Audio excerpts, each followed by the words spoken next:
You ever have one of those moments, something happens that's so perfectly timed, so weird, it just sends a shiver right down your spine?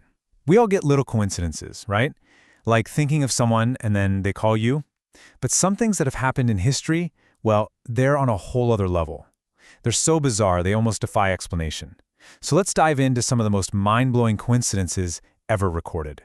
And really, that's the big question, isn't it? Are these incredible stories just random chance? I mean, in a world with billions of people, crazy things are bound to happen. Or is there something else going on? Some kind of hidden thread connecting all these events? We're going to look at the stories, and I'll let you be the judge. Okay, let's kick things off with a true one-in-a-million shot. Picture this. It's 2015, and a BBC reporter is out on the street. His assignment? Find someone, anyone, who remembers a specific famous football match from way back in 1967. That's almost 50 years ago. So he's just stopping random people, hoping to find an old-timer with a good memory. And then this happens. The reporter, Stuart Flinders, stops this one older gentleman, and the guy doesn't just remember the game. He says, "I do. I played in it." Turns out he was Tommy Lawrence, the actual starting goalkeeper for Liverpool in that exact match. I mean, what are the odds? You couldn't write it. The video, as you can probably guess, went absolutely viral. But you know, not all coincidences are fun and lighthearted like that. Sometimes they're a little darker. For this first part, we're going to look at what happens when these patterns feel less like random chance and more like a warning, or maybe even a curse. Let's talk about King Louis XVI of France. The story goes that when he was just a kid, an astrologer gave him this really specific warning: be careful on the 21st of the month. Now fast forward to the French Revolution. The king and his family try to flee Paris in disguise, and the day they get captured? Yup, June 21st. But it gets weirder. A little over a year later, the French government officially abolishes the monarchy, ending centuries of rule. The date they chose to do that? September 21st. Kinda creepy, right? And if you think that's spooky, get a load of this. Inside King Tut's tomb, archaeologists found these two ancient trumpets. Now, they've only been played a handful of times since they were discovered, but almost every single time they've been sounded, a major war breaks out soon after. In 1939, they were played on BBC radio, and a few months later, World War II starts. In '67, it's the Six-Day War. In 1990, the Gulf War. And most recently, in 2011, they were played during protests in Cairo, and just days later, the Egyptian Revolution kicked off. Now, of course, there's no scientific reason for it, but man, that timing is incredibly unsettling. Okay, so what about a whole string of bad luck all concentrated into one single day? Well, that seems to be exactly what happened at the wedding of Prince Amato of Savoy back in 1867. Seriously, what was supposed to be the happiest day of his life turned into such a non-stop parade of tragedy that people still call it the most cursed wedding in history.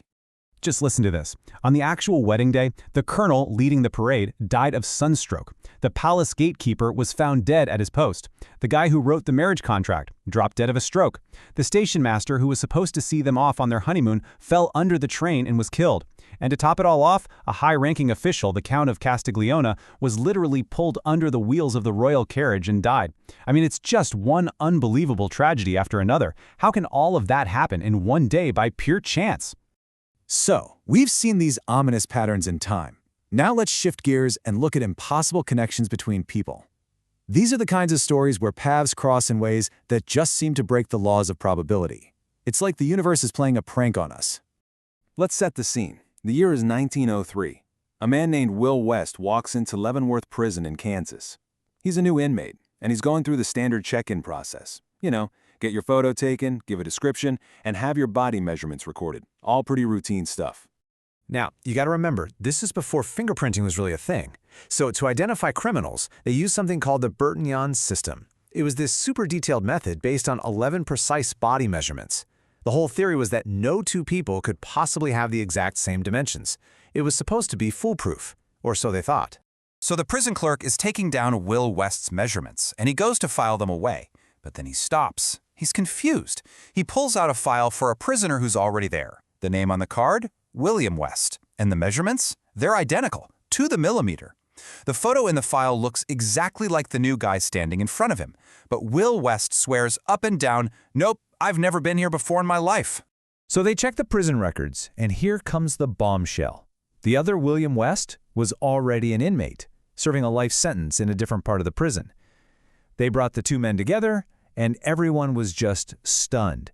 They were not related in any way, yet they had the same name, they looked like twins, had the exact same body measurements, and somehow they both ended up in the very same prison. This one single case completely blew up the Bertillon system and pretty much single-handedly proved why we needed fingerprinting.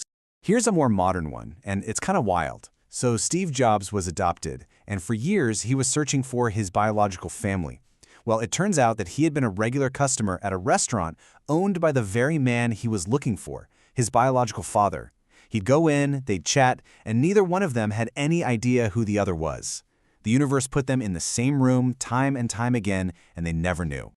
But what about a connection that spans centuries and links almost every U.S. president? Get this, a 12-year-old girl for a school project started tracing the family trees of all the presidents, and by looking at both the male and female lines, she found something incredible. Every single U.S. president, except for one, is a distant cousin. They can all trace their ancestry back to one guy, King John of England, the one who signed the Magna Carta back in the 1200s. Talk about keeping it in the family. All right, for our final section, we're talking about people who didn't just have a lucky break. We're talking about people who stared death in the face, not just once, but over and over again, and somehow walked away completely unscathed. These are stories that make you wonder if some people are just unsinkable. Let me introduce you to Arthur John Priest, a man who more than earned his nickname, the Unsinkable Stoker. This guy worked in the engine rooms of huge ships, and his career was just one major disaster after another. He survived a massive collision on the RMS Olympic. A year later, he was on its sister ship, the Titanic, and survived that. You'd think he'd take up a new career, right? Nope. During World War I, he survived the sinking of the Alcantara, the Britannic, and the Donegal. That's 5 major maritime disasters, and he lived to tell the tale every single time. This next story is all about how a simple delay can change everything. So, the legendary action star Jackie Chan was signed on to star in a movie called Nosebleed. And the plot of this movie? He was going to play a window washer at the World Trade Center in New York who uncovers and stops a terrorist plot against the Twin Towers. Now here's the part that's going to give you chills. They were scheduled to start filming on location at the actual World Trade Center on the morning of September 11, 2001. But at the very last minute, they had to push the start date. Why? Because the script wasn't ready. A simple case of the writers needing more time. And because of that one small delay, Jackie Chan and the entire film crew were not at the Twin Towers that morning. Jackie Chan himself has said he's convinced that that unfinished script saved his life. So after all that, after the cursed numbers, the impossible doppelgangers, and the people who just wouldn't die, we have to go back to where we started. What in the world are we supposed to make of all this? We've seen these eerie patterns that seem to predict disaster. We've seen people connected in ways that defy all logic and probability, and we've seen survival stories that are nothing short of miraculous. Any one of these stories is pretty wild, but when you put them all together, they start to paint a really strange picture of how the world might work. Now, there's a perfectly logical explanation for all this. It's possible our brains are just hardwired to find patterns in chaos. It's what we do. We look for meaning. And maybe we're just cherry-picking the truly weird events and ignoring the billions of boring, random things that happen every day. After all, with so many people on Earth, even 1,000,000,000 chances are going to happen sometimes. But then again, is that all it is? Or do these stories hint at something more?